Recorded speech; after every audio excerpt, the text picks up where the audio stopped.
Capítulo 2. La estrella fugaz.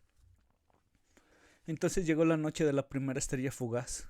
Fue vista temprano en la mañana, corriendo sobre Winchester hacia el este, una línea de llamas en lo alto de la atmósfera. Cientos de personas debieron verla y la tomaron por una estrella fugaz ordinaria. Alvin la describió como una estrella fugaz, dejando una raya verdosa por detrás que brilló durante algunos segundos. Denning, nuestra mayor autoridad en meteoritos, declaró que la altura de su primera aparición fue de 90 o 100 millas. Le pareció que cayó a la Tierra unas 100 millas al este de él. Yo estaba en casa a esa hora y escribía en mi estudio. Y aunque mis ventanas francesas dan a Otersau, y la persiana estaba levantada porque en aquellos días me encantaba mirar al cielo nocturno, no vi nada de eso.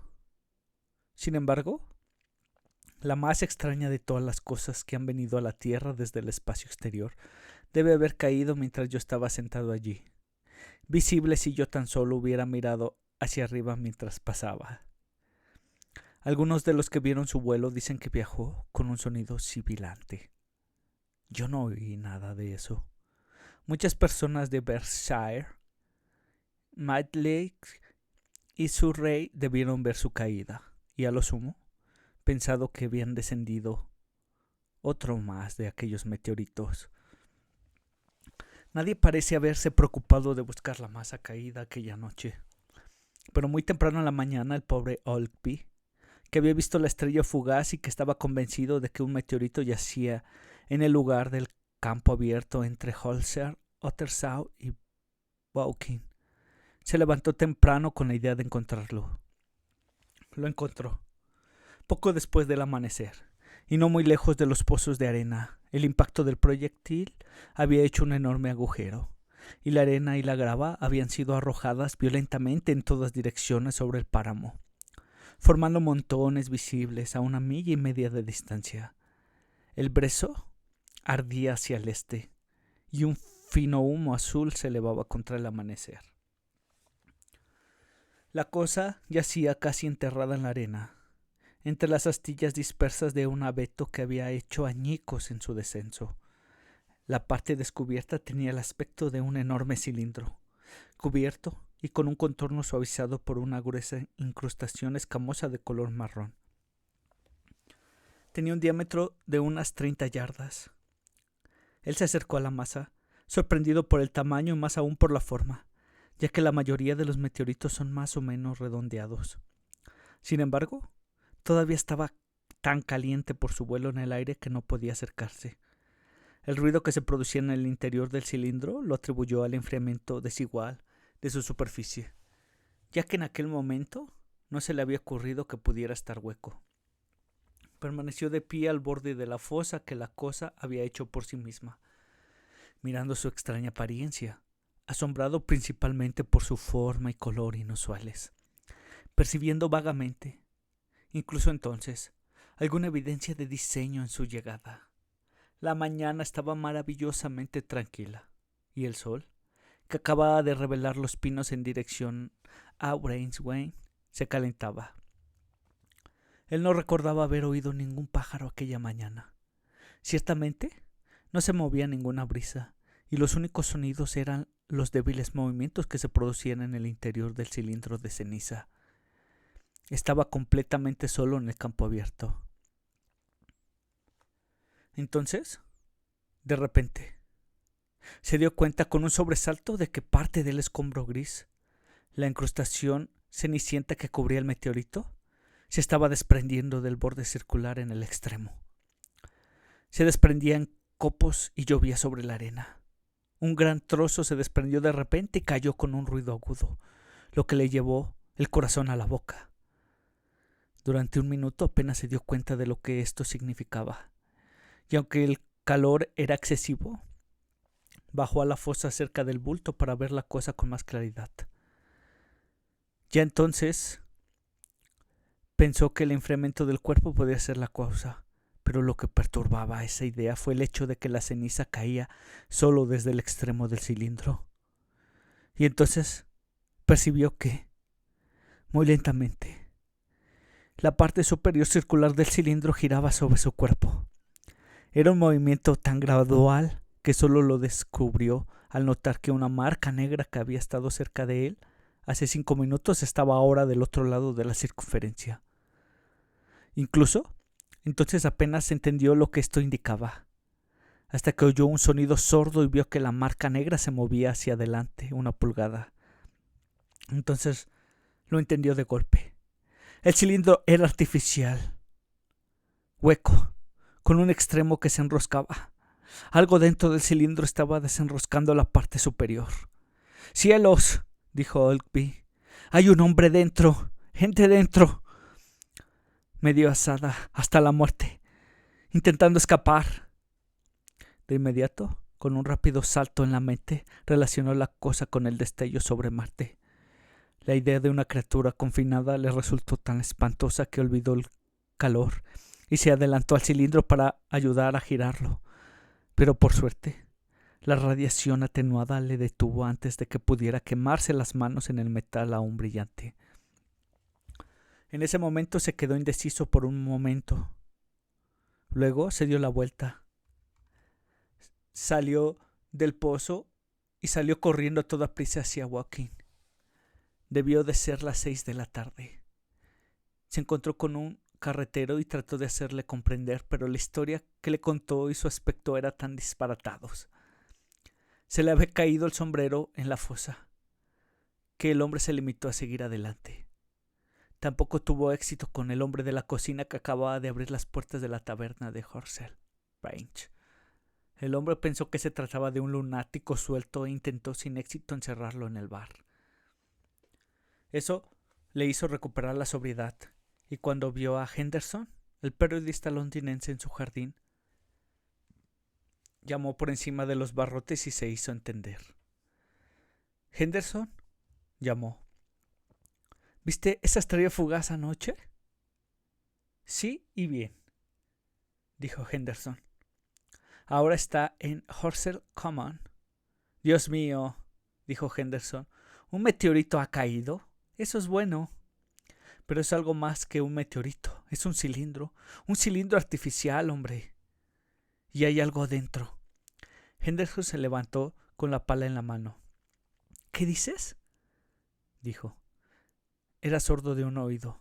A Golby le contó todo lo que había visto. Henderson estuvo más o menos 1 minuto asimilándolo. Luego dejó la pala, cogió su chaqueta y salió a la carretera. Los 2 hombres se apresuraron a volver al campo abierto y encontraron el cilindro todavía en la misma posición. Pero ahora los sonidos del interior habían cesado, y un delgado círculo de metal brillaba. Se mostraba entre la parte superior y el cuerpo del cilindro. El aire entraba o salía por el borde con un sonido fino y sibilante. Escucharon. Golpearon el metal quemado y escamoso con un palo, y al no encontrar respuesta, ambos concluyeron que el hombre o la gente que estaban dentro debían estar inconscientes o muertos. Escucharon. Golpearon el metal quemado y escamoso con un palo, y, al no encontrar respuesta, ambos concluyeron por segunda vez que estaban muertos o que estas personas estaban inconscientes. Por supuesto, los 2 no pudieron hacer nada. Gritaron consuelo y promesas y se fueron de nuevo al pueblo a buscar ayuda. Uno puede imaginárselos, cubiertos de arena, excitados y desaliñados, corriendo por la pequeña calle a la brillante luz del sol. Justo cuando los comerciantes bajaban sus persianas y la gente abría las ventanas de sus habitaciones. Henderson se dirigió inmediatamente a la estación de ferrocarril para telegrafiar la noticia a Londres. Los artículos de los periódicos habían preparado la mente de la gente para la recepción de la idea. A las 8 de la tarde, varios muchachos y desempleados ya habían partido hacia el campo abierto para ver a los muertos de Marte. Esa fue la forma que tomó la historia. Me enteré por primera vez a través de mi repartidor de periódicos, a eso de las 9 menos cuarto, cuando salí a buscar mi Daily Chronicle. Como es natural, me sobresalté y no perdí tiempo en salir y cruzar el puente de Otter Sound hacia las fosas de arena. Capítulo 3. en Horsell Common. Encontré una pequeña multitud de unas 20 personas rodeando el enorme agujero en el que yacía el cilindro.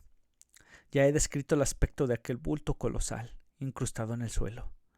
El césped y la grava que lo rodeaba parecían carbonizados, como si se hubiera producido una explosión repentina. Sin duda, su impacto había provocado un destello de fuego.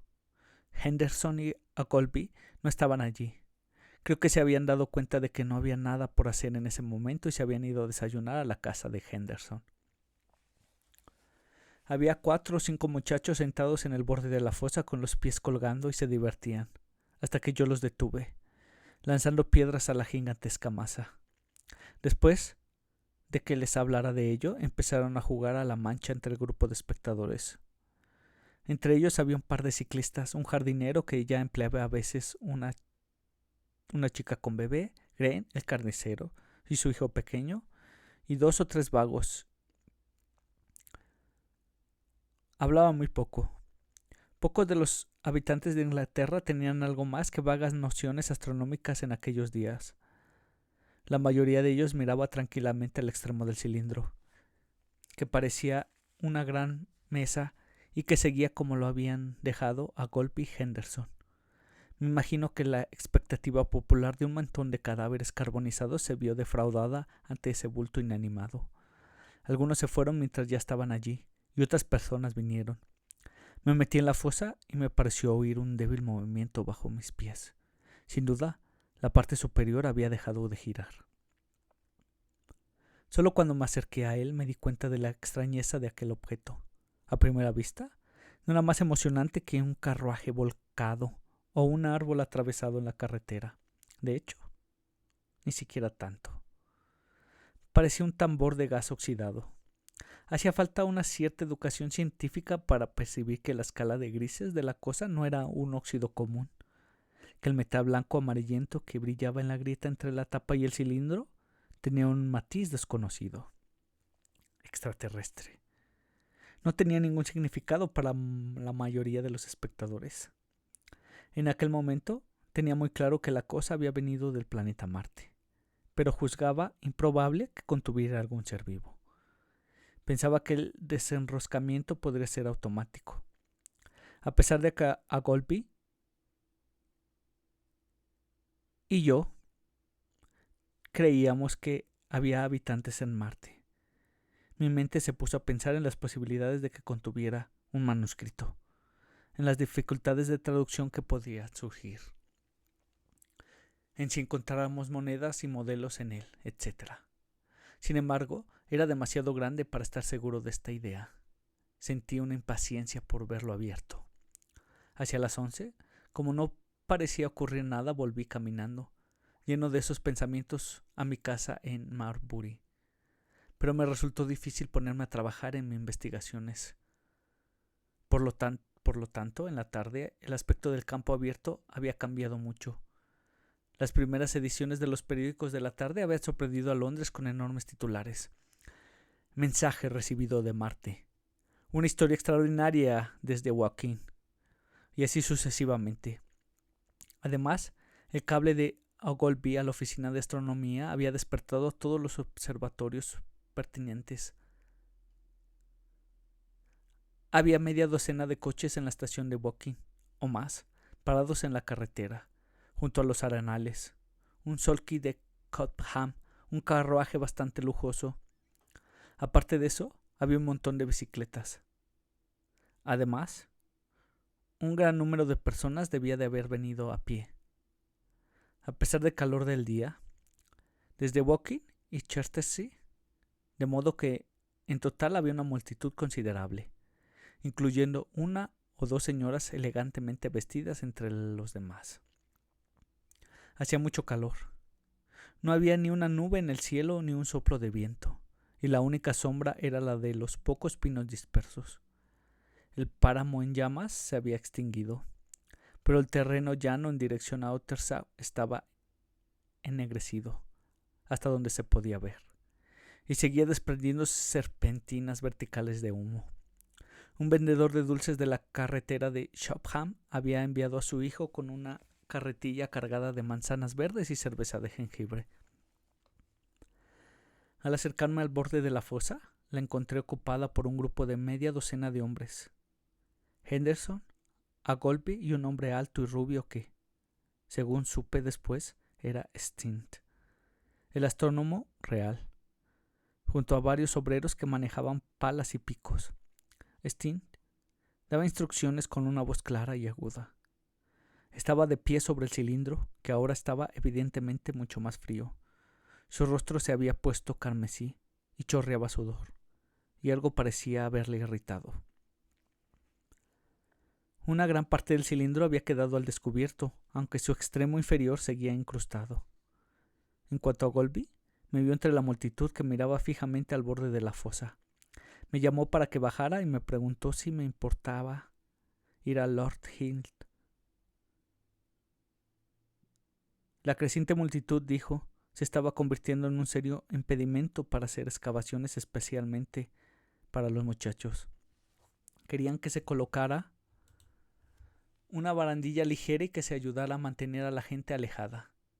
Me dijo que de vez en cuando se oía un leve movimiento dentro de la carcasa, pero que los obreros no habían conseguido desenroscar la parte superior, ya que no tenía ningún tipo de agarre. La carcasa parecía ser enormemente gruesa, y era posible que los débiles sonidos que oíamos correspondieran a un ruidoso tumulto en el interior. Me alegré gustoso de hacer lo que me pedía y de convertirme así en uno de los espectadores privilegiados dentro del recinto señalado.